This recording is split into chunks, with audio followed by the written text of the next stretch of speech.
Hi guys, तुम्ही बोला असले काय, चला सांगतो. तर हाय गाईज, माझ्या पुन्हा मिनी ब्लॉगमध्ये तुमचं स्वागत आहे. मी तुमचा ओमकार गायकर. तर आज आहे लास्टचा दिवस MPLचा. चला बघूया. तर पहिले पोचलो ग्राउंडमध्ये. तर पहिली मॅच स्टार्ट झालेली होती. त्यानंतर कर्नादा भेटला.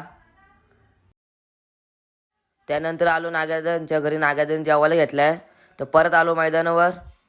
तर आता आमची मॅच चालू होणार आहे, तर बघायला विसरू नका. तर उतरलो ना फिल्डिंगला. फायनलची मॅच आहे ना डायरेक्ट. बघू शकता आमची कशी टीम आहे. तर घेतली ना मी बॉलिंग टाकायला लाचची. तर बघू आपण कशी बॉलिंग टाकतो.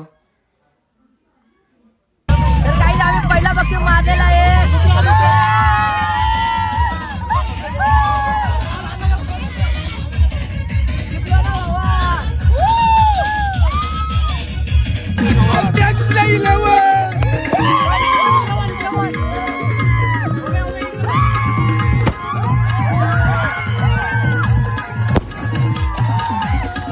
मग काय, मग चॅम्पियन झालो ना आम्ही. तुम्हाला माझा मिनी ब्लॉग आवडला असेल तर लाईक आणि फॉलो आणि सबस्क्राईब करायला विसरू नका. आता ती बाय.